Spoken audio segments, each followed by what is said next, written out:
Hispanic and Latin America. So anything goes as long as you focus on the client's bottom line. My point of view on multicultural is that there is a sense of need to label everything here in the U.S. And I'm not complaining, I live here, I love this country, but there is a sense of a need to put some name or separate things, and I don't believe they are separated.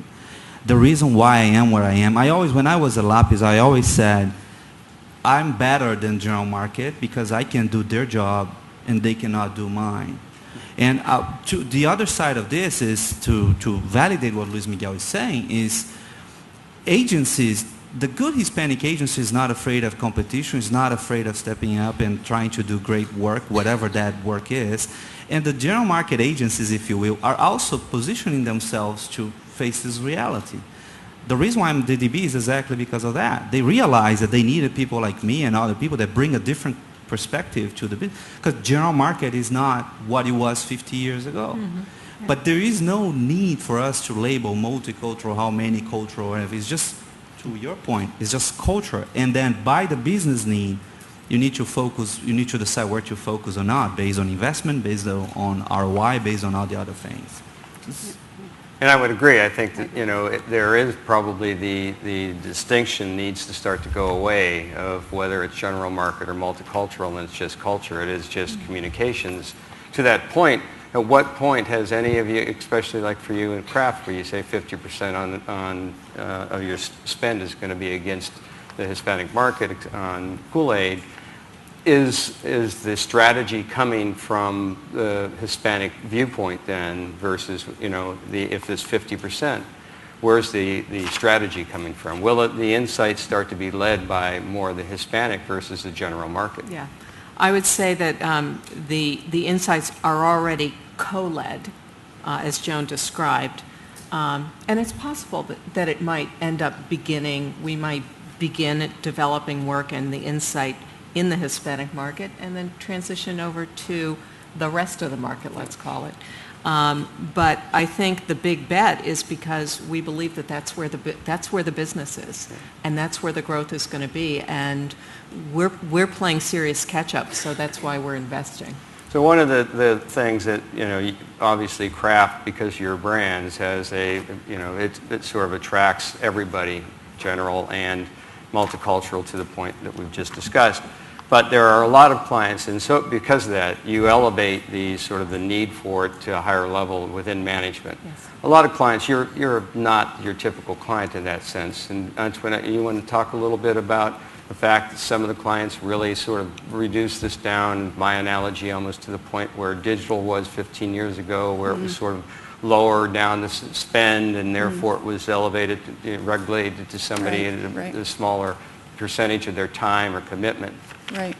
Now, it's just interesting before, right, where there were the traditional part of the agency and then this digital department, and so it fused. Why? Because the core understood digital as much. And today I think that that's the opportunity when culture and race and all of those things that fuel really who we are, what makes us tick, what makes consumers tick, when that starts fusing into the main conversation, then everybody gets it, everybody can do it. And a good insight is a good insight. There are universal truths. Hispanics chew gum the same as everybody else, but there's something else that makes them tick a little deeper. And so, I think that's the opportunity where it's not this siloed, it's just understanding and embracing culture in a different way. When we talk about get to a better state, just to add to what you're saying, we understood our approach on this was, in this insurance company, Geico and Progressive took advantage of commoditize the category, if you will, using technology. And fundamentally, they took advantage of an insight that people expect eventually to be let down in the insurance category. Therefore, I'm not going to put a lot of money against it. I'm going to get screwed anyway, so let me pay as little as possible. This is true anywhere. It doesn't matter what color of your skin, what language you speak, this is true. So what we did is capitalize on the other side, and then we execute depending on our specialties. And in this case, we are working as partners. But it's one idea, one true insight that is representative of the reality in the country. So, with McDonald's, for example, Neil Golden, who's the CMO, he talks about leading with ethnic insights. And working together with them and the different agencies, we've been able to even get involved at the menu management level. Right now we have a mango pineapple smoothie that's on the air, both the general market and Hispanic, and we were involved from the product development idea. We're out of time, but let me just ask one more important question, because I do think it's the most important one. If culture is the new creative brief, what are we as an industry doing to attract more Hispanics? If there are 50% of the market in Southern California and in Miami, and 20% nationally, what are we doing to attract Hispanics into this industry? Because it definitely isn't 50% or 20% or even 5% in most agencies. No, I can talk about Ogilvy. There's been a very serious concerted effort, particularly over the past 3 years, to go out and attract talent from places where the agency has not typically gone to attract talent, where they're more likely to find members of all of the different cultural groups that we think make up the consumer groups that we need to talk to. And so you see people coming in at the associate level representing a far broader representation of the kinds of people that live in this country from a cultural perspective. There's also a big effort to retain that talent, to train that talent, to nurture that talent.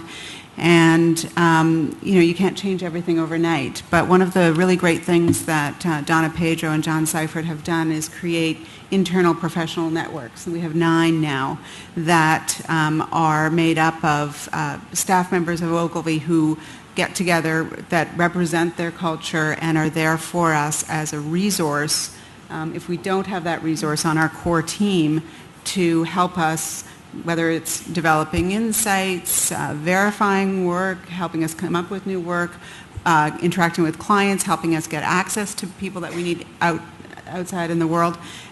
So it's really a combination of bringing young associates in from a variety of backgrounds combined with and I understand that internally and how that works and makes sense. But what are we doing? Where are you sourcing, Luis Miguel, what universities, what undergrad programs, what high schools, what are we doing, and what should we be doing? Today there's a one club event happening where all the black people all day down the street. Should we be having where are all the, the Hispanic people? I mean, I think we should. I think what you've done at VCU, what the Miami Ad School has done, I'm the result of a headhunter that went to look for me in Mexico, and throughout the years of the agency, we've struggled to find the right talent. We have made an effort to be very involved with the schools, at both the local level and throughout Latin America. And, the challenge is to create a generation of made in the U.S., Hispanic professionals. It's been a challenge. I think as agencies, we're responsible for creating the future, and we're very involved with education. And we're also trying to up the game, because the reality is that a lot of young kids didn't want to work for Hispanic agencies because they thought it was a different standard. Yeah. So I think it's our responsibility to do better work and offer a better environment for them. Great. No, I was just going to say, that's always the draw. I think it's to know that the doors are wide open, and we recruit at places like VCU, aggressive internship, just the doors are always open, and good work will draw great people. Yeah. And then I think there's a responsibility on the decision makers to hire people out of your comfort zone. Of course. Yeah, I want to say the same thing, my own words. But you have 5 seconds. Hurry. Yeah, I'm feeling rushed. I'll say Portuguese goes faster. But the point, I think, Hispanic agencies need to understand that to remain competitive, they need to do good work.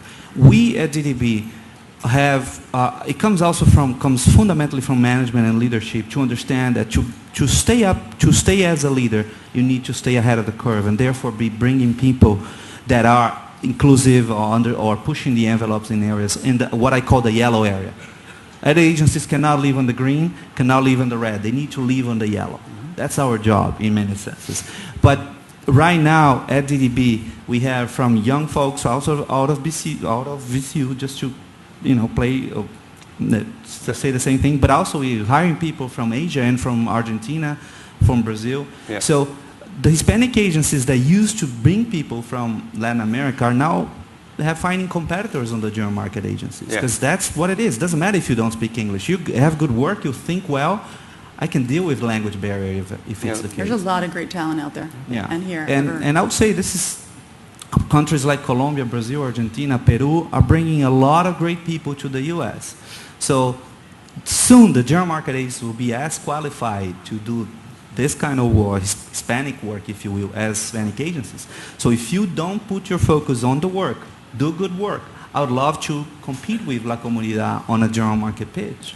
There's no reason why not. The only reason why we not compete because we have the same parents, but otherwise it's game, all fair. And So you have a Romanian parent also? I do. Okay.